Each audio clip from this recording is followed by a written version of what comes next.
दोस्तों क्या हाल हैं। आज जिस जो मौजूद ज़ेर बहस है इसको ज़ेर बहस नहीं होना चाहिए था, लेकिन अनफॉर्चुनेटली हमारे मुआशरे में बेहिसी का ये आलम है कि किसी की भी ज़िंदगी के साथ कितना भी मुश्किल, कितना भी पेनफुल, कितना भी नाखुशगवार वाक़या रूनुमा हो जाए और बजाय कि उसके लिए कोई सद्दबाब हो, क्योंकि किसी के साथ भी कोई बुरी चीज़ पेश आती है तो साल गुज़रने के बाद भी वो वो वाक़ उस किस्म के वाक़यात, जिससे ख़याल या ख्वाब में कोई इस तरह की चीज़ रूनुमा होती है, उसके जैसी कोई चीज़ देखने को मिल जाए तो इंसान को अपने पुराने तजुर्बात सामने आ जाते हैं। पुराने कोई तलख़ चीज़ हुई जो हुई होती है उसके साथ वो सामने आ जाती है। वो थोड़ी देर के लिए इंसान अपने इर्द-गिर्द के माहौल से बिल्कुल जो है ना वो एक तरफ हो जाता है, सोचों में मुब्तला हो जाता है और आँखों से आँसू भी जारी हो जाते हैं, परेशानी के आलम में आ जाता है और कैफ़ियत भी चेंज हो जाती है। और सिर्फ़ वक़्त एक ऐसा मरहम है जो जिसने इंसान को सँभाल के रखा हुआ होता है। ये अल्लाह पाक की तरफ से ये भी एक नेमत है कि जब किसी के साथ कोई नाखुशगवार वाक़या होता है, तो कुछ महीने साल गुज़रने के बाद इंसान दोबारा से उस नॉर्मलसी वाली सिचुएशन में आ जाता है कि आगे के लिए ज़िंदगी गुज़ारना उसके लिए कुछ हद तक, किसी हद तक आसान हो जाता है। लेकिन हमारी बेहिसी का ये आलम है कि एक मिसाल अभी देखने को मिली और बड़ा अफ़सोस हुआ कि सबके नॉलेज में होगा मोटरवे वाला हादसा। और इसके बाद तो मज़ीद कुछ गुफ्तगू करने की ज़रूरत ही नहीं है। उसके बाद तो हमारा पूरा सिक्योरिटी सिस्टम ही कोलैप्स होकर रह गया और उसके बाद लोगों ने अपने सिक्योरिटी के लिए ख़ुद ही जो है वो इंतज़ामात कि हमें क्या करना चाहिए। और ये जो जिस किस्म की चीज़ें इर्द-गिर्द रूनुमा हो रही हैं पूरे पाकिस्तान में, तो उस के पेश नज़र जो है सबसे बेस्ट यही है कि इंसान सबसे पहले अपनी सेफ्टी का ख़्याल रखे।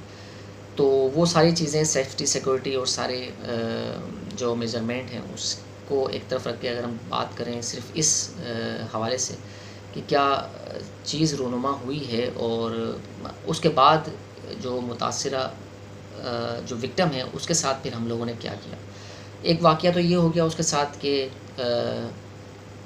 मुतासिरा ख़ातून जो है इस वाक़ये से जो है वो गुज़री हैं और अभी कुछ वक्त ही गुज़रा है कि जियो नेटवर्क की तरफ से ड्रामे का आगाज़ होता है, हादसा ड्रामा, जिसमें हदीक़ा कियानी जो है उस ख़ातून का रोल प्ले कर रही हैं। तो बेहिसी ही कह सकते हैं और पढ़े लिखे लोगों की जहालत भी कह सकते हैं कि हम जिसे कहते हैं कि जी लिबरल माशरा बहुत पढ़ा लिखा है, तो ये लिबरल माशरे की हालत ये है कि इस लिबरल माशरे को अगर कहीं से ₹2 का फ़ायदा भी हो रहा हो, किसी की लाश पर से भी उसे अगर ₹2 का फ़ायदा हो रहा हो तो वो अपना फ़ायदा चाहेगा। उसको उससे कोई गर्ज़ नहीं कि सामने वाले के दिल पर क्या हथौड़े बरस रहे हैं, उसकी क्या कैफ़ियत हो रही है और उसके अपने जो इमोशंस हैं उसको उसने कैसे कंट्रोल किया हुआ होगा, इससे कोई किसी को गर्ज़ नहीं होता। तो इसकी बिल्कुल वाज़ेह मिसाल हमारे सामने मौजूद है। इसकी इवन के पैमरा से ये चीज़ जो है वो सेंसर भी हो जाती है और आगे जाके जो है ना इसकी किस्तें भी शुरू हो जाती हैं। 5 से 7 में ये ड्रामा 7 बजे ड्रामा शुरू हो जाता है। मुतासिरा ख़ातून फ़रीहा इदरीस को कॉल करती हैं और उससे कहती हैं कि क्या मेरी ज़िंदगी में क्या ये चीज़ बाकी थी जो मेरी ज़िंदगी में होना था, इसको भी और मेरी ज़िंदगी में ड्रामा बना दिया गया। और अब उनकी हालत ये है कि पूरी रात उन्होंने दोबारा से जो है ना उनकी कैफ़ियत उसी तरह की कैफ़ियत हो गई है।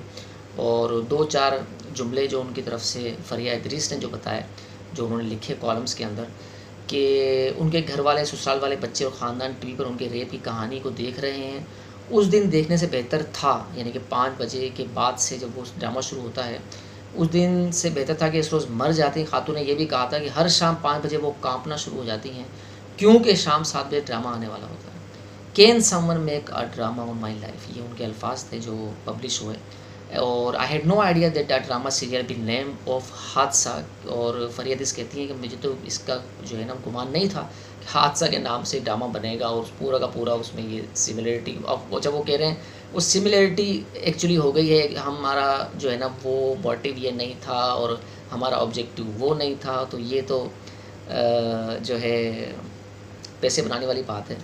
और इसके बाद फिर सुना है कि यासिर हुसैन जो है वो अदाकार वो सामने आए हैं, क्योंकि पीछे बड़ी बड़ी कहानियाँ हो रही हैं, बड़े लोगों को लाया जा रहा है कि वो आएँ और आके जो है ना किसी तरीके से ये जो बैन हुआ है, टेम्परेरी बैन हुआ है, क्योंकि हमारे यहाँ तो आपको पता है जहाँ पैसा चलता है तो वहाँ कुछ भी बैन नहीं होता। जब जज बिक जाते हैं तो फिर ये तो बेचारे जो है इनके लिए कोई मसला नहीं है। तो अफ़सोस की बात है बहुत ज़्यादा।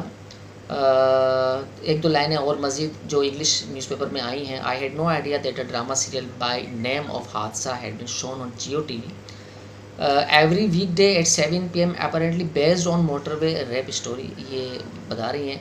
और जेड टोल मी, जेड से मुराद वही खातून हैं, about it they have made a drama on my life as if I am nothing, no one ask me, it's same, they are showing the same things. अफसोस की बात है, डूब मरने का मकाम है। और इससे अगर ज़रा सी गैरत बाकी है हमारे जजेस में या कोई इदारे जो ऐसे इदारे हैं जिनमें इख्तियारात हैं, कुछ सोमोटो एक्शन अगर कोई हो सकता हो या कोई किसी भी किस्म का इस तरह का कोई इख्तियार किसी के पास हो, तो कम से कम भी इस पर जो है वो अच्छी खासी सज़ा होनी चाहिए, अच्छा खासा जुर्माना होना चाहिए, टीवी चैनल तक को बैन होना चाहिए। जितने इसमें अदाकार हैं, जितने इसमें प्रोड्यूसर हैं, जितने लोग इसमें इन्वॉल्व हैं, जिन्होंने मुतासिरा खातून को हरास किया है, दहशत का निशाना बनाया है, परेशान किया है, उनके ख़िलाफ़ ज़बरदस्त किस्म की कार्रवाई होनी चाहिए। और अगर कोई ऐसे वकील हैं जिनके पास इस किस्म के इख्तियारात हैं और जो कुछ कर सकते हैं, तो उनको चाहिए कि बाकायदा इसके ख़िलाफ़ एक केस दायर होना चाहिए अदालत में। प्रॉपर इसकी इन्वेस्टिगेशन तो क्या होगी, इसके अंदर। ये तो एक सिर्फ महज़ जो है ना वो ड्रामा बनाया गया है कमर्शियल पर्पस के लिए, माल बनाने के लिए, तो इस पर तो सीधी सज़ा बनती है। तो इस पर बहस नहीं होनी चाहिए कि ड्रामा जो बैन हो गया है कैसे उसको जो है वो अनबैन किया जाए, बल्कि बहस इस पर होनी चाहिए कि सज़ा कितनी होनी चाहिए और कितने लोगों को सज़ा मिलनी चाहिए, और आइंदा इस किस्म के वाक़यात रूनुमा ना हो, इसके लिए क्या मेजरमेंट लिए जा सकते हैं। तो इसके लिए जहाँ तक आवाज़ जा रही है वो सब लोग इसके लिए कोशिश भी करें और दुआ भी करें। जज़ाकल्लाह, थैंक यू फॉर वाचिंग।